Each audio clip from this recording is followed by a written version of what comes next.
மாமலை போல் மேனி பவளவாய் கமலச் செங்கண் பச்சை மாமலை போல் மேனி பவளவாய் கமலச் செங்கண் அச்சுதா அமரர் வீரே ஆயர்தம் கொழுந்தேயன் அச்சுதா அமரர் ஏரே ஆயர்தம் கொழுந்தேயன் இச்சுவை தவிர யான் போய் இந்திர லோகம் ஆளும் இச்சுவை தவிர யான் போய் இந்திர லோகம் ஆளும் அச்சுவை பெரினும் வேண்டேன் அரங்கமான அருளானேன் அச்சுவை பெரினும் வேண்டேன் அரங்கமான அருளானே.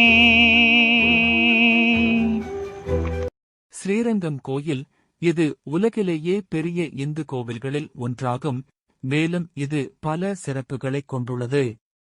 இது தமிழ்நாட்டின் திருச்சியில் அமைந்துள்ளது. மேலும் இது உலக புகழ்பெற்ற ஸ்ரீரங்கநாதர் ஆலயமாகும். இந்த ஆலயம் ஸ்ரீராமரின் குலதெய்வமான ரங்கநாதர் இங்கு எழுந்தருளியுள்ளார். இது உலகிலேயே மிகப்பெரிய கோவில்களில் ஒன்றாக கருதப்படுகிறது.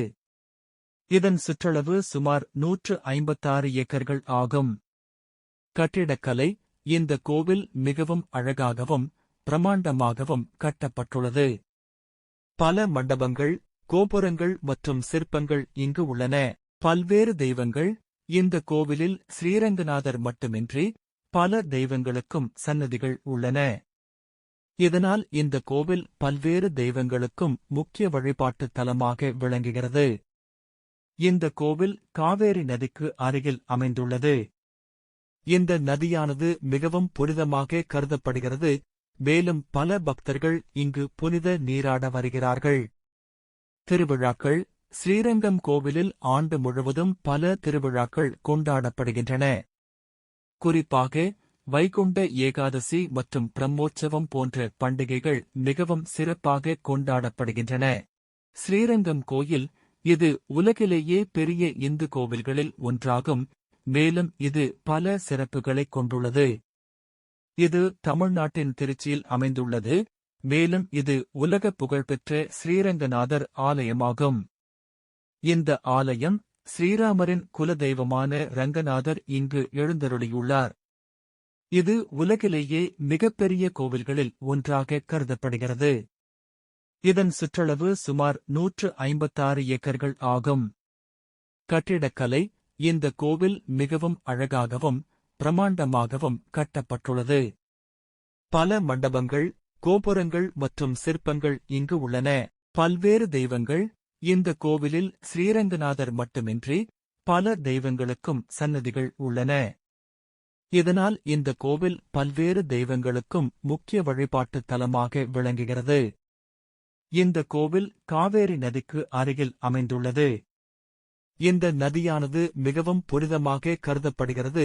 மேலும் பல பக்தர்கள் இங்கு புனித நீராட வருகிறார்கள். திருவிழாக்கள் ஸ்ரீரங்கம் கோவிலில் ஆண்டு முழுவதும் பல திருவிழாக்கள் கொண்டாடப்படுகின்றன.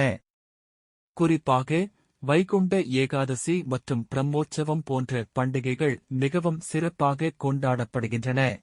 ஸ்ரீரங்கம் கோயிலின் வரலாறு ராமபிரானின் சகோதரர் விபீஷணர் ரங்கநாத பெருமாளைப் பெற்று விமானத்தில் வந்து காவிரியின் நடுவே தங்கியதுடன் தொடங்குகிறது.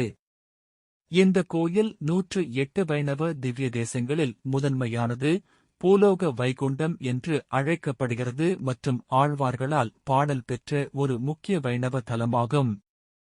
இதன் பிரம்மாண்டமான அமைப்பு 7 சுற்றுகளுடன் கூடிய மதில்களால் ஆனது. மேலும் இது நாட்டின் மிகப்பெரிய கோயில்களில் ஒன்றாகும். தோற்றம் ராமபிரானின் பட்டாபிஷேகத்தின் போது அவரது சகோதரர் விபீஷணர் ரங்கநாத பெருமாளைப் பெற்று ஆகாய மார்க்கமாக விமானத்தில் கொண்டு வந்தார். காவிரி ஆற்றின் நடுவே, அதாவது தற்போது ஸ்ரீரங்கம் உள்ள இடத்தில் அவர் கோயில் கொண்டார். சிறப்பு ஸ்ரீரங்கம் கோயிலானது 108 வைணவ திவ்ய தேசங்களில் முதன்மையானதாகவும் ஆழ்வார்கள் அனைவருக்கும் பாடல் பெற்று ஒரே தலமாகவும் பூலோக வைகுண்டம் என்றும் போற்றப்படுகிறது. அமைப்பு இது 156 ஏக்கர் பரப்பளவில் ஒன்றுக்குள் ஒன்றாக 7 சுற்று மதில்கள் மற்றும் 21 கோபுரங்களுடன் கட்டப்பட்டுள்ளது. இது நாட்டின் மிகப்பெரிய கோயில்களில் ஒன்றாகும். கோபுரங்கள்: கிழக்கு நுழைவாயிலில் உள்ள வெள்ளை கோபுரம் அதன் வெள்ளை வர்ணத்தால் அப்பெயரை பெற்றது. பங்கு: இது மற்ற வைணவ திருத்தலங்களின் தலைமை பீடமாகவும் விளங்குகிறது. தல வரலாறு: கலியுகத்தில் காவிரியில் ஏற்பட்ட வெள்ளப்பெருக்கினால் பிரணவாகார விமானமும் மதிற்சுவர்களும் மண்ணில் புதையுண்டு பெரும் காடாக மாறியது. பல காலங்களுக்குப் பிறகு கிளி சோழன் என்று அழைக்கப்படும் சோழ நாட்டு அரசன் வேட்டையாடிவிட்டு ஒரு மரத்தின் அடியில் இளைப்பாறுகையில் மரத்தின் மீது அமர்ந்திருந்த கிளியின் பாட்டைக் கேட்டு அதன் அர்த்தத்தை புரிந்து கொண்டு பின்னர் அந்த இடத்தை தோண்டிப் பார்க்கையில் விமானத்தை கண்டுபிடித்தார். அதற்கு திருவரங்க திருப்பதி என பெயரிட்டு போற்றி வணங்கினார். பல்வேறு காலங்களில் பல்வேறு சேர, சோழ, பாண்டிய, பல்லவ, நாயக்கர் மன்னர்களால் பல திருப்பணிகளும் மேற்கொள்ளப்பட்டன.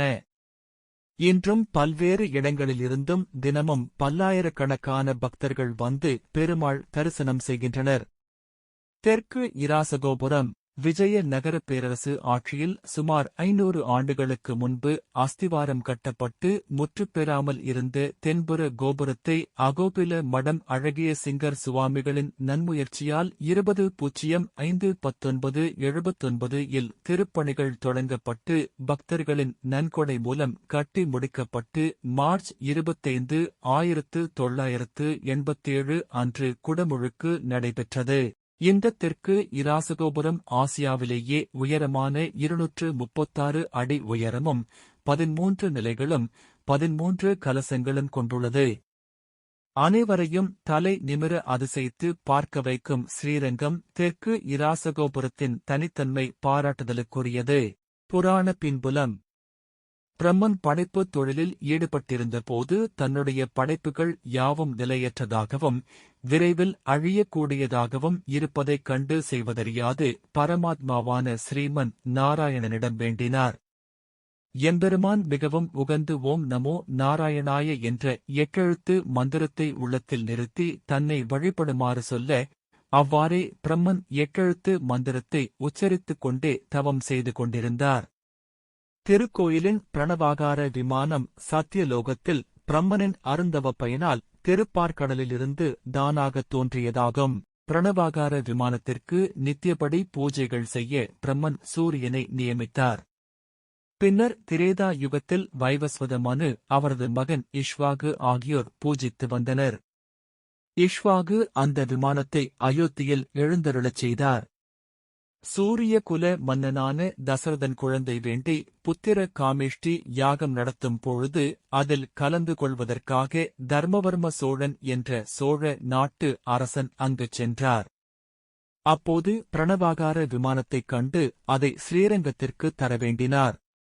அதற்கு தசரதன் மறுக்கவே ஸ்ரீரங்கத்தில் சந்தரபுஷ்கரணி அருகில் அமர்ந்து பிரணவாகார விமானம் வேண்டி நெடுங்காலம் கடும் தவம் புரிந்தார். தசரதனின் மகன் இராமபிரான் அந்த விமானத்தை விபீஷணருக்கு பரிசாக அளித்தார்.